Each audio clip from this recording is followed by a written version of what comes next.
हमारे साथ में बहुजन मुक्ति पार्टी के प्रदेश अध्यक्ष के अम्बेडकर साहब हैं और हम इनसे जानेंगे कि सर ईवीएम भंडाफोड़ परिवर्तन यात्रा पार्ट 2 की शुरुआत हुई, तो जो पार्ट 1 और 2 में क्या अंतर है और 1 से हम लोगों को क्या इसके संबंध में क्या फ़ायदा हुआ और 2 से क्या फ़ायदा होने वाला है और 2024 का चुनाव में इसकी क्या असर रहेगा सर? देखिए, इलेक्ट्रॉनिक वोटिंग मशीन के द्वारा वोटों का चोरी होता है, ऐसा केवल मेरा ही कहना और मानना नहीं है, बल्कि भारत का जो सर्वोच्च न्यायालय है, सर्वोच्च न्यायालय ने भी अपने जजमेंट में कह चुकी है कि इलेक्ट्रॉनिक वोटिंग मशीन से फ्री, फेयर एंड ट्रांसपेरेंट चुनाव नहीं हो सकती है। जब 8 अक्टूबर 2013 को ऐसी फैसला कोर्ट के द्वारा आया है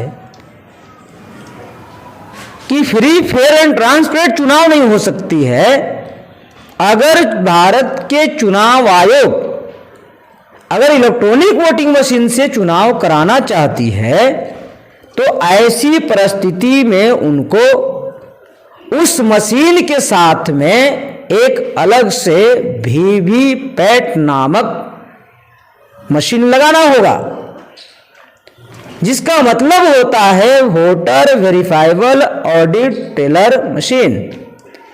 तो वीवीपैट नामक एक मशीन लगाना होगा। वो क्यों लगाना होगा?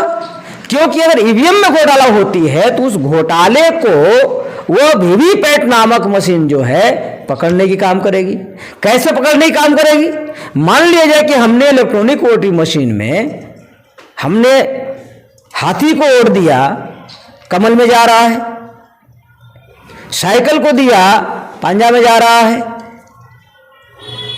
तीर को दिया, कमल में जा रहा है। ये जो अलग अलग हम चुनाव निशानों को लगा रहे हैं और अलग अलग अंदरूनी वोटें जा रही है, तो वो तो जा रही है, वहां पर कितना वोट टोटल पड़े, किसको पड़े? तो जो ईवीएम मशीन में रिकॉर्ड हो रही है, एक दूसरा रिकॉर्ड वीवीपैट में हो रहा है, तो इलेक्ट्रॉनिक वोटिंग मशीन का वोट और वीवीपैट में जो गिरा हुआ वोट है वो दोनों को काउंटिंग समय मिलान होना चाहिए, दोनों का मुंह मिलना चाहिए, ऐसा चुनाव आयोग का कहना है। लेकिन इन लोगों ने 2014 के चुनाव बृहद पैमाने पर इलेक्ट्रॉनिक वोटिंग मशीन से करवाया, करवाने के बाद घोटाले किए, लेकिन जब काउंटिंग करने की बारी आया तो वीवीपैट में जो छोटा सा कटिंग होकर के एक पेपर जो दिखाता है मत देने वाले लोगों को दिखाया जाता है कि आपने इस चुनाव चिन्ह को वोट दिया, कुछ सेकंड के लिए उनके नजरों के सामने रहता है, दिखाई देता है फलाना व्यक्ति फलाना, जैसे बहुजन मुक्ति पार्टी का चरपाई चुनाव चिन्ह है तो चरपाई पर दिया तो सामने आता है, उसको दिखता है, भी कट के गिर जाता है। तो 2014 के चुनाव में गिनती नहीं हुई दोनों को। उसके बाद कई राज्यों का जो विधानसभा चुनाव हुआ उसमें नहीं किया गया। 2020 में 19 में लोकसभा चुनाव हुआ, उसमें मिलान नहीं किए गए, और 2020 में बिहार विधानसभा चुनाव हुआ और उसमें बृहद पैमाने पर घोटाले हुए, और घोटाले होने की वजह से ही आरजेडी का पूर्व बहुमत से जो सरकारें बनने वाली थी वो सरकारें नहीं बनी। लेकिन दुर्भाग्य की बात है कि आरजेडी के लोग इस आवाज को नहीं उठा रहे हैं। अब ना उठाने की उनकी जो भी समस्याएं रहे होंगे अब वो जानते होंगे, लेकिन हम लोगों ने कई पार्टियों के लोग के साथ में ऐसा घटना घट रहा, लेकिन फिर भी कोई पार्टी इस पर सवाल नहीं उठा रही है, तो आखिर इसके पीछे का क्या कारण है? और ये जो ईवीएम भंडाफोड़ परिवर्तन यात्रा आ रहा है, तो इस पर चुनाव आयोग का क्या असर है? अब अन्य पार्टी के लोग जो नहीं बोल रहे हैं, अब अन्य पार्टी में जो बहुजन समाज के लोग हैं, 2014 के चुनाव में लगभग बहुजन समाज की जो पार्टियां थे, चाहे आरजेडी हो या लोजपा हो या जदयू हो या झारखंड मुक्ति मोर्चा हो, समाजवादी हो, बहुजन समाज पार्टी हो, राष्ट्रवादी कांग्रेस पार्टी हो, ऐसे जो भी बहुजनों के दल थे और जो बीजेपी के गठबंधन में नहीं थे, उन तमाम लोगों को, लगभग लोगों को जीरो कर दिया गया था। मतलब बहुजन समाज के लोग पार्टी चलाने और बनाने वाले थे, उनको लोकसभा में जीरो किया। लेकिन जो मनुवादी लोग थे, ममता बनर्जी के पार्टी तृणमूल कांग्रेस की सीटें बढ़ गई, जयललिता जी के पार्टी AIADMK की सीटें बढ़ गई और कांग्रेस की सीटें बढ़ी, बीजेपी की सीटें बढ़ी, ऐसे तमाम कम्युनिस्टों की सीटें में बढ़ोतरी हुआ। जितने भी मनुवादियों की पार्टियां थे, 3.5% यूरेशियन आर्य लोगों की, उन लोगों की बढ़ोतरी हुआ। लेकिन बहुजनों को जानबूझ के उसको जीरो किया गया, क्योंकि लोकसभा में उनका संख्या कम होना चाहिए, तब जाकर हम लोग जबरदस्ती कुछ कर सकते हैं। फिर भी वो नहीं बोल रहे हैं। ना बोलने की कारण यह है कि उनको CBI के द्वारा, सरकार के द्वारा घोटाले की डर दिखाया जाता है कि जहां आप EVM के विरोध में बोलने की काम करेंगे।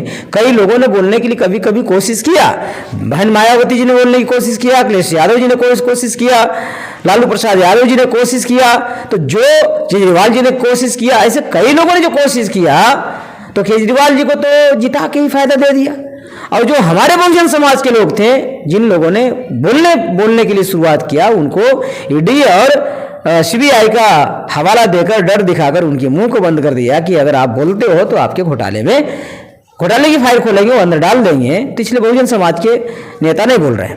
अब उनके पास बहुत सारा साबूत भी नहीं है। ये साबूत तो ही देश में EVM के विरोध में अगर सबसे ज्यादा अगर कोई लड़ाई लड़ने वाला साबूत अगर उनके पास एविडेंस है, तो वो है बहुजनों का नायक, मूल निवासियों का नायक आदरणीय वामन मेश्राम साहब के पास पूरी एविडेंस के साथ में। और जो उन्होंने पार्ट 2 परिवर्तन यात्रा निकाला हुआ है, अभी महाराष्ट्र खत्म हुआ था, और महाराष्ट्र खत्म होते ही 23 से आपको वाराणसी से शुरू हो गया है उत्तर प्रदेश में, और वो परिवर्तन यात्रा बिहार में बहुत जल्द आ जाएंगे।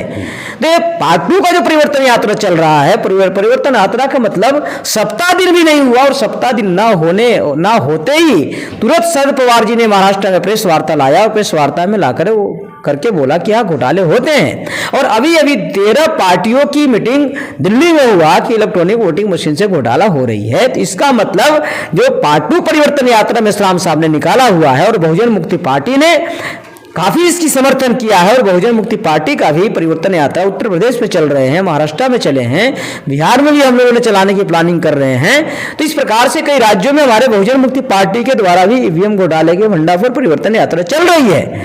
तो इसका बहुत बड़ा असर हुआ है। असर इतना हुआ है कि वो कई दल के लोग दिल्ली में बैठक किए, और अभी शिवसेना के लोग भी इसके बारे में बोलना शुरू किए। ऐसे कई लोग 2024 आते आते, मतलब लोकसभा के चुनाव आते आते देश में एक जनमानस तैयार होगा कि इलेक्ट्रॉनिक वोटिंग मशीन से घोटाला होती है और इसको हटाया जाए, ये मांग ऐसा उठेगी।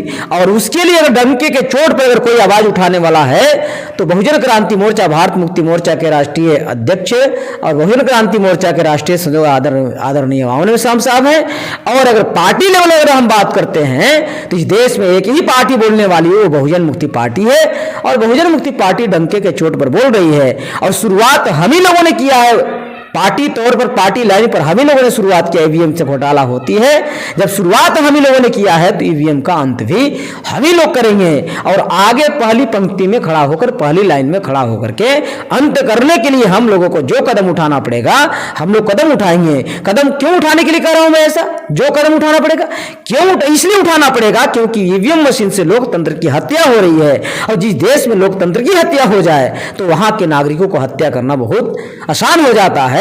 तो लोकतंत्र की हत्या होते, संविधान की हत्या हो रही, संविधान की आत्मा की हत्या हो रही है, संविधान की प्रस्तावना की हत्या हो रही है। किसानों की हो रहा है, मजदूरों का हो रहा है, युवाओं का हो रहा है, नौजवानों को हो रहा है, महिलाओं का हो रहा है, और सिखों का हो रहा है, जैनों को हो रहा है, मुसलमानों का हो रहा है। ये तमाम लोगों की हत्याएं हो रही है। तो इस प्रकार से इन अपने समाज को बचाने के लिए, हमें EVM हटाने के लिए, इसको खत्म करने के लिए जो कदम उठाना पड़ेगा हम लोग उठाएंगे। क्योंकि लोकतंत्र को बचाना ये हमारे लिए सबसे बड़ा नैतिक कर्तव्य बनता है। ये हमारे लिए समाज को लड़ाई लड़ना ये हमारा नैतिक कर्तव्य है। तो हम लोग इस दिशा में लड़ाई लड़ रहे हैं, और गांव गांव तक लोगों को जाकर बता रहे हैं कि EVM से घोटाला होती है, इस मशीन को हटाना होगा, और बैलेट पेपर लाकर फिर बैलेट पेपर वाला सिस्टम हमें लागू करना होगा। और नहीं तो अगर ये चुनाव हो रही है तो 100% मिलान होनी चाहिए, लेकिन ये करने वाले नहीं है। ये बहुत बड़ा षड्यंत्र हो रहा है।